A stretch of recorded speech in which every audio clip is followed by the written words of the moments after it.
بسم الله الرحمن الرحيم. الحمد لله رب العالمين، والصلاة والسلام على سيد الأنبياء والمرسلين محمد وعلى آله وأصحابه أجمعين. أما بعد، أعوذ بالله من الشيطان الرجيم. بسم الله الرحمن الرحيم. ولا تسبوا الذين يدعون من دون الله فيسبوا الله عدوا بغير علم كذلك زينا لكل أمة عملهم إلى آخر الآية. وقال النبي صلى الله عليه وسلم: المسلم من سلم المسلمون من لسانه ويده.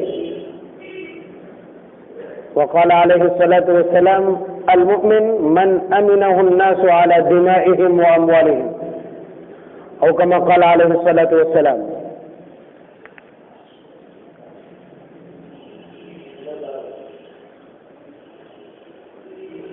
میڈیا کی خبریں، چاہے وہ الیکٹرانک میڈیا ہو یا پرنٹ میڈیا ہو یا سوشل میڈیا ہو، ان تک رسائی اور ان کی معلومات مجھ سے زیادہ آپ کو ہے. تو اس میں اس وقت ایک بڑی خبر کہ نبی اکرم صلی اللہ علیہ وسلم کی اہانت اور توہین کی گئی، کارٹون اور اسکیچ جاری کیے گئے، اور اس کے اوپر پھر اسلامی دنیا کا رد عمل، یہ سب کچھ آپ نے سنا اور جانا ہوگا. میں اس خبر کو تھوڑا سا تازہ کیے دے رہا ہوں، اور اس کے ضمن میں جو چیزیں سمجھنے کی ہیں یہ کم از کم میں ان کو پیغام بنا کر آپ کی خدمت میں پیش کرنا چاہتا ہوں. ان پر ایک نظر ڈال لیجیے. اس سے پہلے ڈنمارک نے یہ حرکت کی تھی کہ پہلے تو ایک مدت سے تقریباً نصف صدی سے بڑی سرگرمی کے ساتھ دنیا کو اور دنیا کی تمام اقوام کو یہ بتلانے اور باور کرانے کی کوشش کی جا رہی ہے کہ اسلام دہشت انگیزی سکھلاتا ہے، اسلام ارہابیت سکھلاتا ہے، اسلام خوف اور وحشت کی وکالت کرتا ہے. اور اسی کو سرخی بنانے کے لیے 9/11 کا واقعہ وجود میں آیا تھا، یا اس کے بعد مختلف قسم کے لٹریچر کے ذریعے سے مختلف قسم کی تصاویر اور ویڈیو جاری کر کے مسلسل یہ کوشش ہے کہ کسی طرح اسلام کے اوپر یہ ٹھپا لگ جائے کہ یہ دہشت انگیزی، دہشت پسندی، انتہا پسندی سکھلاتا ہے. جبکہ اس کا نقصان انہیں اٹھانا پڑ رہا ہے کہ 9/11 کے بعد میں لوگوں نے جس تیزی کے ساتھ اور جس غور و فکر کے ساتھ اسلام کا مطالعہ کیا، اس سے اسلام میں داخل ہونے والوں کی تعداد نہ صرف ایک بڑی اور بہت بڑی. تو یہ مسلسل کوشش ہے، اور اسی کوشش کی وجہ سے، اسی کوشش کے تناظر میں یہ سارے واقعات رونما ہوتے ہیں، اس لیے کہ انہیں ہماری دکھتی رگ معلوم، یعنی ایک ایسی چیز کہ جس کے ذریعے سے تمام ایمان والے اپنا آپا کھو بیٹھے، یا کم از کم ہر شخص اس کی ٹیس محسوس کرے. وہ ہماری دکھتی رگ جانتے ہیں، اور وہ دکھتی رگ ہے جناب محمد رسول اللہ صلی اللہ علیہ وسلم کی شخصیت اور ذات. تو جیسے ہی یہ دیکھتے ہیں کہ مسلم دنیا خاموش ہے، اور جتنے بھی ہنگامے وہ کریں تو وہ کسی ملک تک محدود ہوتے ہیں. ISIS اس کا وجود یا اس کا گٹھن بڑی شاطرانہ ذہنیت کے ساتھ کیا گیا، لیکن یہ ایک خطے میں محدود رہ گیا اور وہ دم توڑ گیا.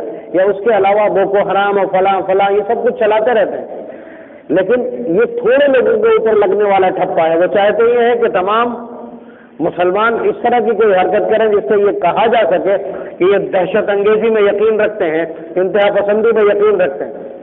تو پہلے ڈنمارک سے یہ حرکت کروائی گئی کہ اس نے نبی اکرم صلی اللہ علیہ وسلم کے کچھ ایسے خاکے بنائے، کچھ ایسے کارٹونز بنائے کہ جس میں دہشت انگیزی نمایاں تھی.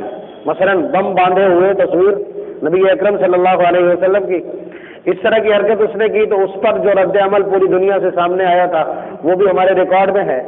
اور اس کے بعد ابھی فرانس میں جو اس طرح کا تماشا چل رہا تھا، وہ تماشا سچ یہ ہے کہ حکومت کی پشت پناہی میں چل رہا تھا، اور اس دن اس میں ایک نیا موڑ آ گیا جب ایک اسکول ٹیچر نے پہلے تو خود نبی اکرم صلی اللہ علیہ وسلم کے خاکے بنا کر کے، کارٹون بنا کر کے دکھلائے، تو اس کے اوپر کلاس کے بچوں کی طرف سے کوئی سخت رد عمل نہیں آیا، وہ بچے صرف تکلیف محسوس کر کے رہ گئے۔ اس کے بعد اس اسکول ٹیچر نے بچوں سے کہا کہ تم بھی بناؤ اس کو۔ اب اس ظاہر سی بات ہے اس کلاس میں مختلف مسلم بچے بھی تھے، انہیں تکلیف محسوس ہوئی، انہوں نے اس شکایت کو اپنے والدین سے کنوے کیا، گھر جا کر کے بتلایا کہ اس طرح کی حرکت، وہاں سے باقاعدہ جو ذمہ دار تعلیمی ادارے ہیں وہاں جا کر کے ذمہ داروں نے شکایت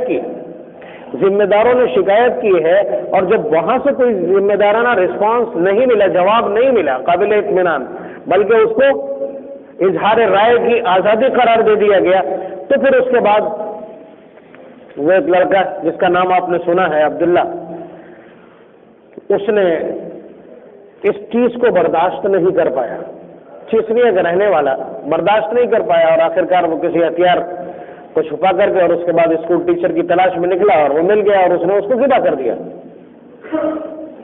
ہم اولاً ایک جملہ کہہ کر کے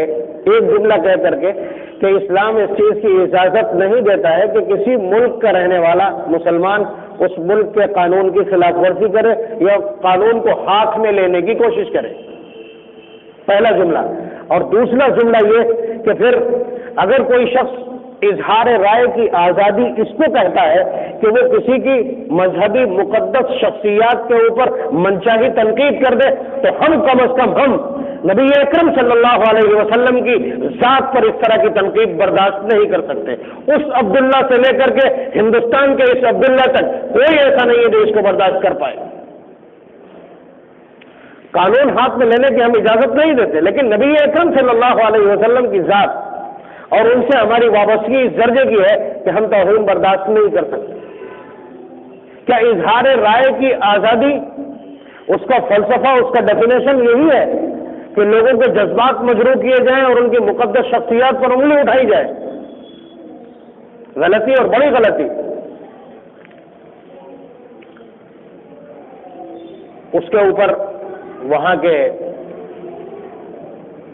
وزیر اعظم نے، جو بالکل یہاں کے وزیر اعظم جیسا ہے، اس کی حالت یہاں کے وزیر اعظم جیسی ہے بالکل، کہ وہ بھی بڑی امیدوں کے ساتھ اور بڑے نعروں کے ساتھ اور بڑی اصلاحات کی دہائی دینے کے بعد کرسی تک پہنچا، لیکن اس نے کچھ بھی نہیں کیا ہے، تو اس کی بڑی زبردست قسم کی ناکامی ہے۔ اور آپ سمجھ لیجئے اس طرح کے جتنے بھی حکمراں ہوتے ہیں، جب انہیں کوئی لبادہ، کوئی پناہ اور کوئی جگہ ایسی نہیں ملتی ہے کہ جہاں وہ اپنی اس ناکامی کا ٹھیکرا پھوڑ سکیں یا اس ناکامی کو چھپا سکیں، تو پھر وہ مذہب کو یا مذہبی دہشت انگیزی کو یا مذہب کی پناہ حاصل کرتے ہیں، جیسا یہاں کا وزیر اعظم بھی کرتا ہے۔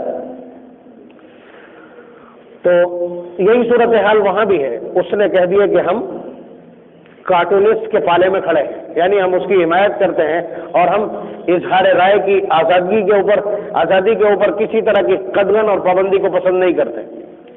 تو اسلامی دنیا نے اس کے جواب میں، مسلم ممالک نے ایک آواز دی، اور آواز دینے کے بعد جو ایک ڈپلومیٹک طریقہ ہے کہ ان کی جو مصنوعات ہیں، ان کے جو پروڈکٹس ہیں، ان کے بائیکاٹ کی شروعات کر دی۔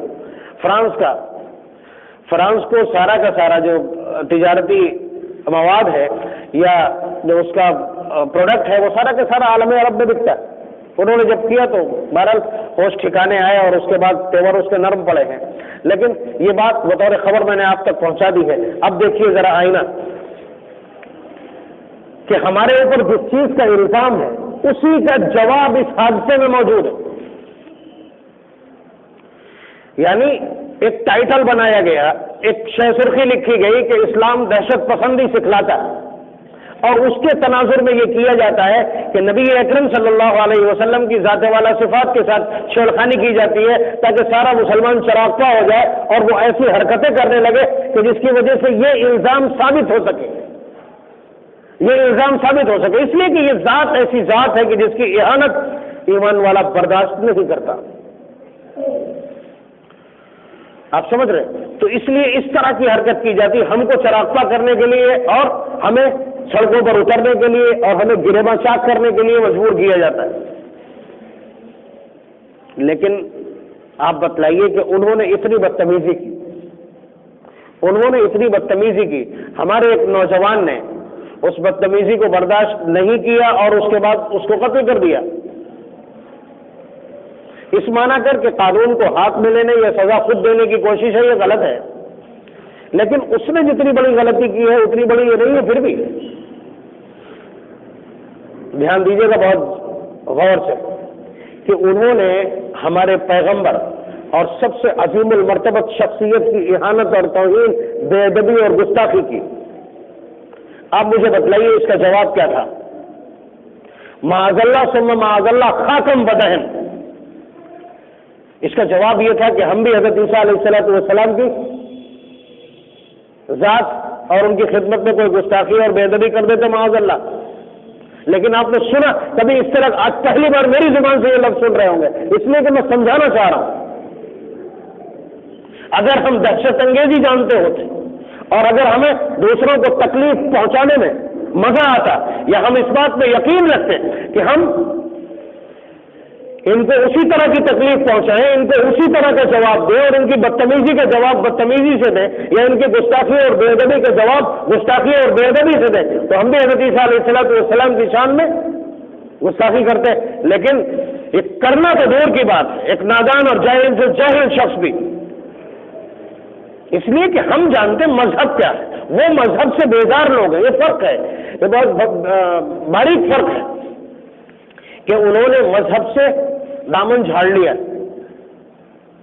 مذہب کوئی چیز نہیں. اس لیے کہ مذہب نام ہے اس قانون اور ضابطے اور اس کوڈ آف کنڈکٹر کا جو پیروں میں بیڑیاں ڈال دیتا ہے. حرام کیوں نہیں کما سکتے؟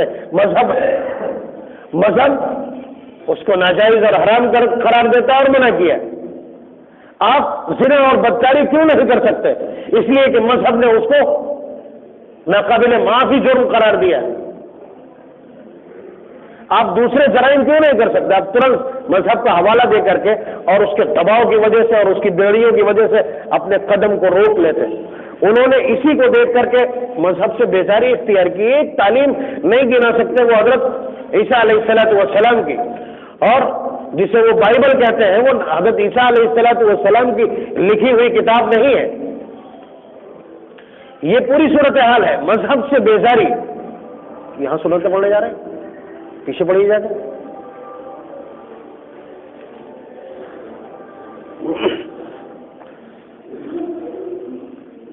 تو پیچھے پڑھو جا کے، جب نماز پڑھیں گے تو سامنے ہی بات کر رہے ہو ہم، پھر آپ نماز پڑھ رہے ہو، کیا مطلب ہے نماز کا؟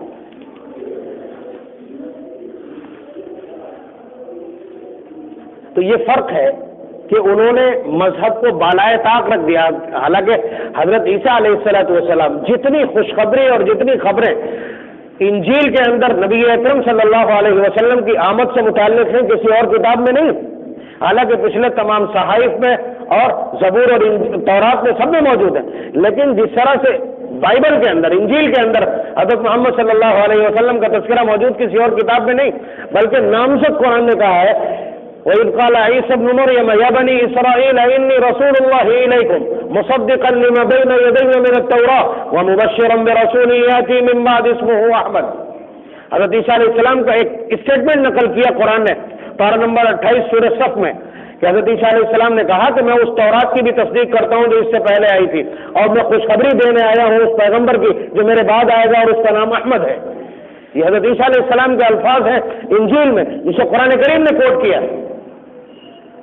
اور یہ تو چھوڑ دیجئے، صدیق اکبر، فاروق اعظم، عثمان غنی، علی مرتضیٰ، ان کی صفات انجیل میں موجود، قرآن نے کوٹ کیا ذالک مثلہم فی التوراۃ ومثلہم فی الانجیل، کہ ان کی یہ مثالیں جو قرآن بیان کر رہا صحابہ کی، یہ مثالیں تورات اور انجیل میں بھی موجود ہیں کہ آخری نبی کے ساتھی ان صفات کے حامل ہوں گے. تو آپ بتلائیے کہ وہ سب جانتے ہیں، اور خود قرآن کریم نے کہا الذین آتیناہم الکتاب یعرفونہ کما یعرفون ابناءہم، کہ جن لوگوں کو ہم نے کتاب عنایت کی، یعنی جو اہل کتاب ہیں، تورات کے ماننے والے اور انجیل کے ماننے والے، یہ حضرت محمد صلی اللہ علیہ وسلم کو اس طرح پہچانتے ہیں جس طرح اپنے بیٹوں کو پہچانتے ہیں۔ تو یہ جانتے ہیں کہ جن کی توہین کی جا رہی ہے یہ نبی آخر الزماں ہے، لیکن مذہب سے بیزاری ہے، مذہب کوئی چیز نہیں۔ آج اس طبقے کو سب سے زیادہ پذیرائی حاصل ہوتی ہے اس پورے یورپ کے سینیریو میں کہ جو لوگ مذہب سے بیزاری اختیار کر لیتے ہیں، مذہب کی بات نہیں کرتے۔ ہندوستان میں ہی نہیں، ہمارے اپنے معاشرے میں بھی وہ لوگ جو چندن لگا کر کے کسی کی پوجا اور ہون میں بھی شامل ہو جاتے ہوں اور عرس میں بھی آ جاتے ہوں اور مسجد میں بھی نظر آتے ہوں، وہ بڑے اچھے سمجھے جاتے ہیں، جبکہ بنیادی طور پر دستور یہ ہے کہ جو دوستوں کے یہاں بھی قابل قبول ہو اور دشمنوں کے یہاں بھی قابل قبول ہو وہ حق پرست نہیں ہو سکتا، مدعین ہوگا۔ آپ ڈیڈ لائن کی طرح جئیں گے تو حق پرست کہلائیں گے۔ تو یہ مذہب بیزاری ہے، یہ مذہب بیزاری ہے، یہ وہاں سے چلی ہے، یہ یہاں تک اثر کر گئی، اور ہم لوگوں کے اوپر گالیاں پڑنا اور تیز ہو جاتی ہیں جب اس طرح کے حالات بنتے ہیں۔ تو بہرحال وہ مذہب بیزار ہیں، اس لیے وہ نبی اکرم صلی اللہ علیہ وسلم پر اس طرح کی تنقید کرتے ہیں۔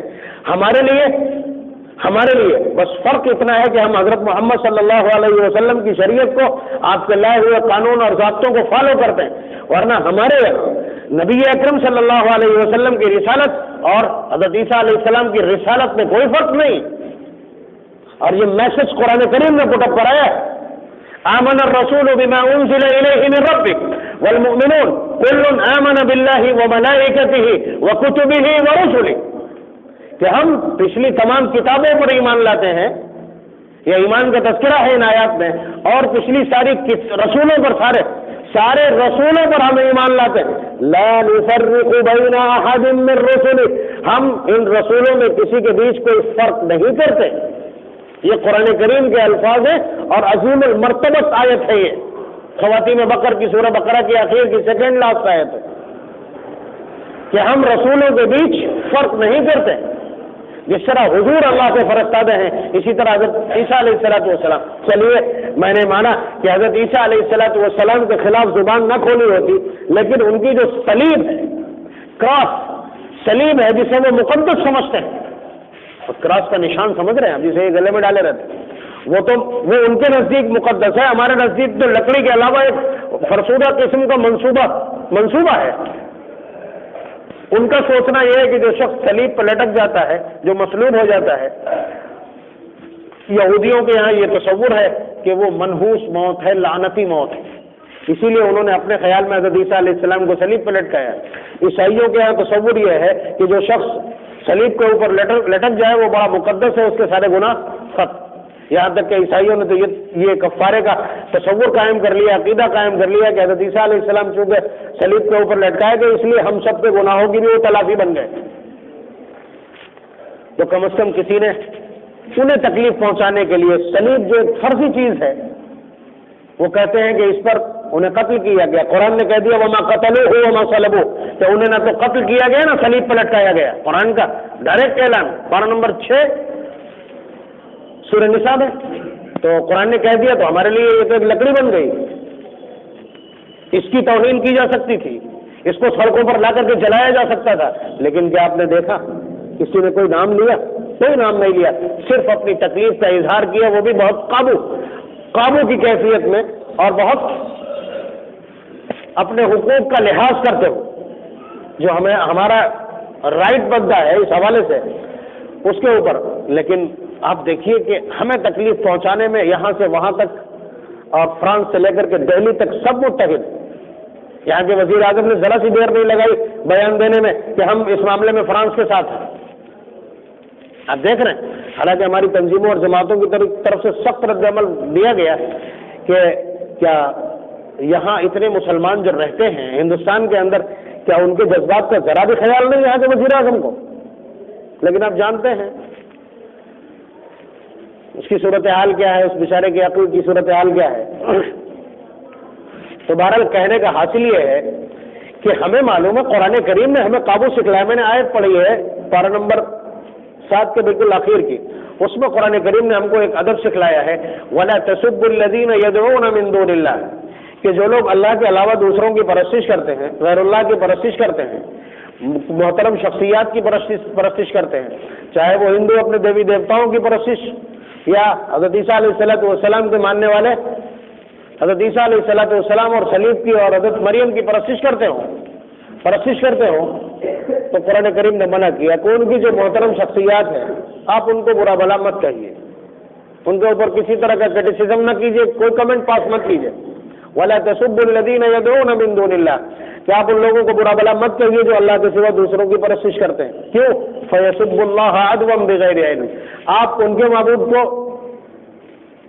کرٹیسزم کا نشانہ بنائیں گے، ہدف کا نشانہ بنائیں گے، جواب میں وہ آپ کے معبود کو جو برحق ہے، جو معبود برحق ہے، اس کائنات کا خالق و مالک ہے، اس کو برا بھلا کہنے لگیں گے، آپ سبب بنیں گے اپنے معبود کی اہانت۔ اس لیے قرآن کریم نے ہم کو تو یہ ادب سکھلایا ہے، اور نہ ہنجاروں کو کسی نے ادب سکھلایا نہیں، یا انہوں نے ادب جانا نہیں، وہ کیا ادب جانے؟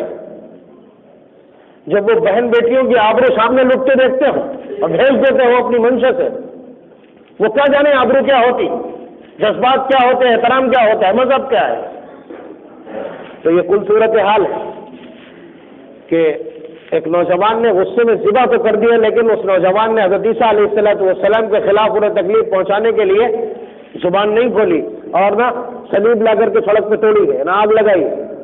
تو اسی میں جواب موجود ہے کہ تم جس طرح کی دہشت انگیزی کرتے ہو، تم جس طرح کی ارہابی کارروائیاں کرتے ہو، تم جس طرح کی انتہا پسندی اور ٹیررزم میں یقین رکھتے ہو، ہم اس طرح کا تصور تک نہیں اپنے دماغوں میں لاتے۔ لیکن اتنا یاد رہے کہ ہم حضرت محمد صلی اللہ علیہ وسلم کی ذات و صفات کے سلسلے میں کسی طرح کے سمجھوتے کے بھی قائل نہیں ہیں۔ ایک عبداللہ نہیں، انگنت عبداللہ پیدا ہو سکتے، اس لیے یہ دنیا سمجھ لے اچھی طرح سے۔ بہت چھوٹی جگہ بیٹھ کے کہہ رہا ہوں، نہیں پہنچے گا پیغام، لیکن کم از کم میرا پالنہار تو سن رہا ہے کہ اظہار آزادی کی حدیں وہیں تک ہیں جہاں سے دوسرے کی آبرو کا دائرہ شروع نہ ہوتا ہو۔ کوئی شخص ہماری آبرو اور ہماری عزت سے کھیلنا چاہے گا، اور ایسی ذوات اور شخصیات کے ساتھ اگر کوئی شخص چھیڑخانی کرنا چاہے گا تو پھر ہمارے یہاں جذبات سب کے پاس عبداللہ جیسے۔ بے شک ہم ملک کے وفادار اور ملک کے قانون کو ماننے والے لوگ ہیں، اس کی حدود کا پاس و لحاظ کرنے والے لوگ ہیں، لیکن ان حدود کا اپنا دائرہ ہوتا ہے، اور ہر ملک اپنے قوانین بناتے وقت اس چیز کا لحاظ کرتا ہے۔ تو یہاں کا وزیر اعظم بھی، وہاں کا وزیر اعظم بھی، کہیں کا کوئی بھی شخص یہ سن لے کہ جناب محمد الرسول اللہ صلی اللہ علیہ وسلم کی ذات کے ساتھ کسی طرح کی توہین اور اہانت یہ ہمارے نزدیک کم از کم ناقابل برداشت ہے۔ جو جان مانگو تو جان دے دیں، جو مال مانگو تو مال دے دیں، مگر یہ ہم سے نہ ہو سکے گا نبی کا چاہو جلال دے دیں۔ اور ان کے یہاں یہ چیز معمول میں ہے۔ یہ ہندوستان ہے، ہندوستان کی دھرتی اتی سمان کے لیے جانی جاتی، عظمتوں کے لیے جانی جاتی ہے۔ یہاں پتھر سے بنائے ہوئے بتوں کو معبود کہہ دیا جاتا ہے، یہاں ولی کو نبی کا درجہ دے دیا جاتا ہے، یہاں نبی کو اللہ تبارک و تعالیٰ کے برابر قرار دے دیا جاتا ہے، یہاں قرآن کریم کو سر پہ رکھ لیا جاتا ہے۔ تو یہاں عظمت بڑھتی تو ہے، سمان میں اتی تو ہوتی ہے، لیکن یہاں اس مٹی میں توہین نہیں۔ دیکھ لیں حج کے سیزن میں جب آپ حج کرنے جائیں گے، سب سے زیادہ مسجد حرام کا احترام کرنے والی اگر کوئی ملت اور قوم ہے تو وہ ہندوستانی قوم، ہندوستانی مسلمان ہے، جو کبھی غلطی سے بھی ان حدود میں چپلیں پہن کے داخل نہیں ہوتے جہاں سے حرم کا فرش شروع ہوتا ہے۔ باقی ایک بڑی تعداد ان لوگوں کی جو طواف کے دوران بھی چپل پہنے ہوتے ہیں، آپ سمجھ رہے ہیں؟ تو بہرحال یہاں ہم اس چیز کا، ان کے یہاں اس چیز کا چلن ہے۔